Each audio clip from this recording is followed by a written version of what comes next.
Dear Verastructor, I think we are well aware at this point that there's more than just a body-mind connection, or a soul and consciousness connection, or a thoughts and feelings connection, and a environment and individual connection. We as complex beings have many, many aspects, facets, dimensions to our existence. And the best way to describe this is to get into the phenomenology, how growth occurs in the first place.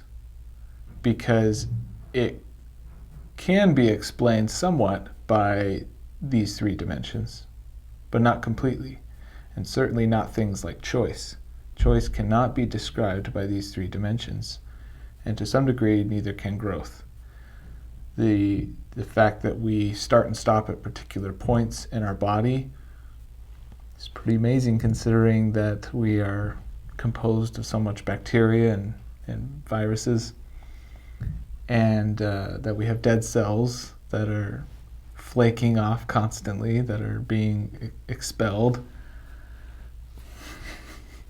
You eat food, there's a constant supply of food and water within your body that eventually you will expel, at least part of it.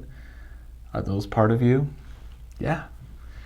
And so the dimensions of our existence are immense.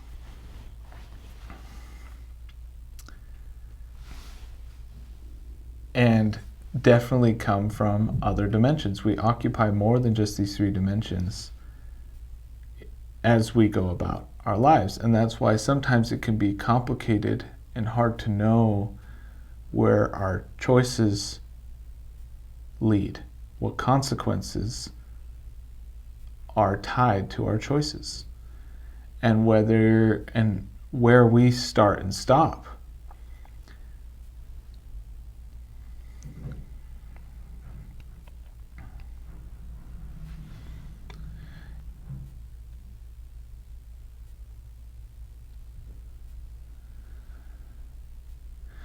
And this is where language gets incredibly difficult to describe. Very difficult to use in describing what reality is. You have to use a little bit of poetry. You got to use a little bit of magic. And what do I mean by that? It's amazing because we can imbue things with life. We are not just receivers of life, we are givers of life. We allow things to grow, we give them the space to grow, and even things that are dead, we can imbue with a little bit of our life force, such that lights can turn on in the darkness, such that we can get involved. We can get ourselves emotionally involved in things that are happening across the world. Now, what is that? It's not that those dead things, or that our thoughts or our concepts have mass. It's not that they have power in of themselves. We give them power, because you can't separate the thought from the body. You can't separate the idea from the life force. And that's why ideas and thoughts are so dangerous and are so powerful. When used properly and focused on the correct things, can be incredibly powerful. Now, it will never be as powerful as the life force within us, within the living beings themselves. Our actions will always be more powerful. But thoughts are still slightly actions, and this is why language... That's why when you start Verastructing, language becomes this nebulous thing.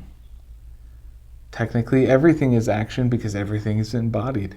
Technically, everything's dead because where's the life? where does life start and end, you know? It can be everywhere and nowhere at the same time. And any word that you might use to describe things can be infinite or can be so minuscule that they appear to be nothing at all.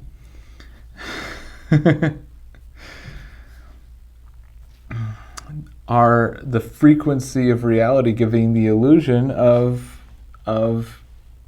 infinity and of zero, when neither of those exist and just the frequency exists?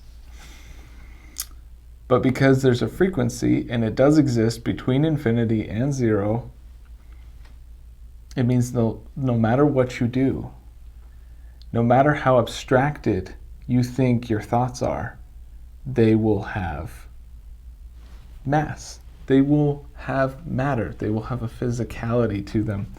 They will have a magic to them. Your words will be casting spells on the people that you talk to. Not big spells, little spells. Little magic spells.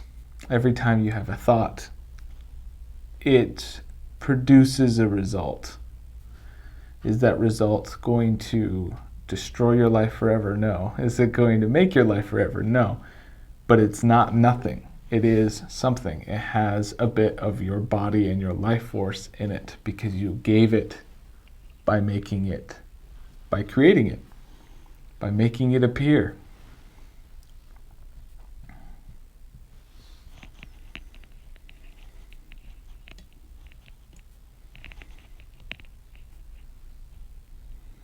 So one could say, in order for a thought to exist, there needs to be a being with a life force. Therefore, it has to be alive to some degree.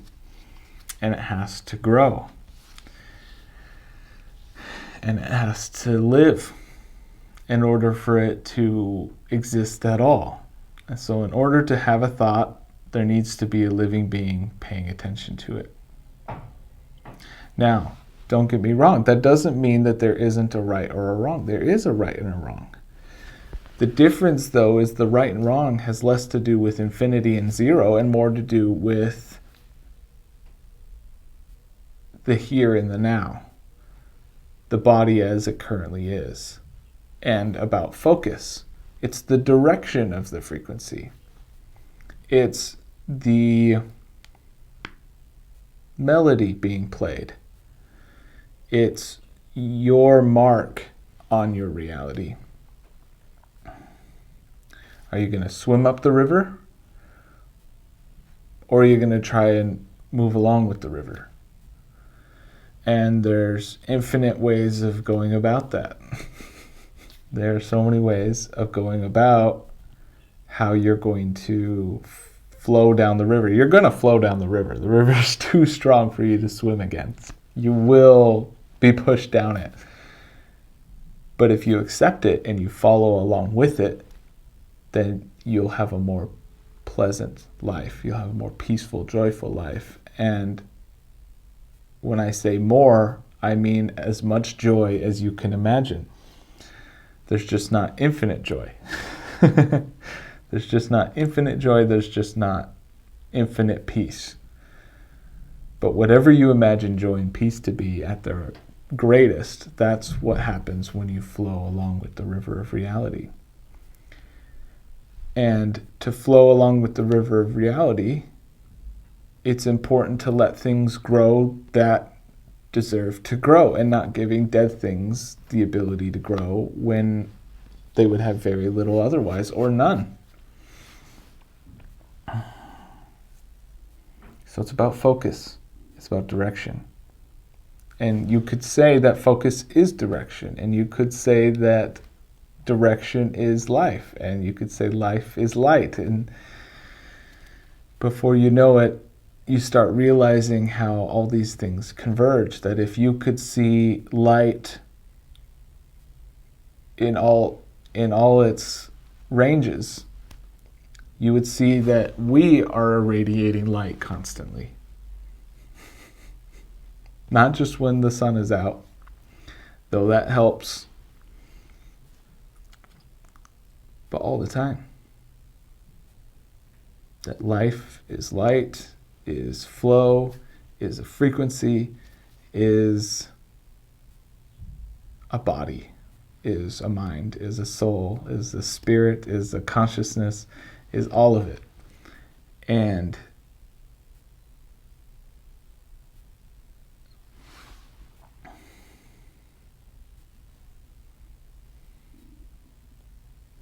that's the real power. That's the real power. The real power is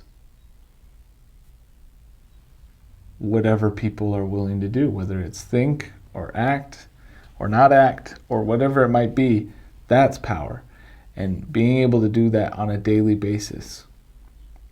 So ultimately, persuasion that actually reaches people and actually gets people to act is the most powerful tool, the most powerful frequency that one can have.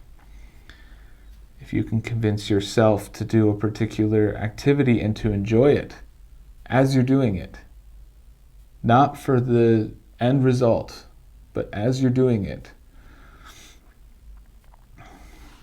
And that's the inertia of thought. The inertia of thought is giving it your life force, giving it physicality, giving it weight, giving it physics. It can't have physics unless you give it to it. It can't have weight. It can't have life. It can't grow unless you give it to it. So be careful about what you focus on. You focus on death, and before you know it, all there is death around you. Focus on darkness, and all there is darkness. It's very powerful stuff. But that also means that if you give thoughts too much weight, as in you think, oh, I need to give myself up to positivity or to self-appreciation, self-esteem, or give myself up to promise of eternity and sacrifice the present body for promises of eternity. Not a good idea. That's about as bad as giving death all your life as well. Giving darkness is giving yourself completely up to anything at all. The supremacy of the life within you is required, is necessary. You are a deep fountain of unique identity, Verastructor. Have a lovely week.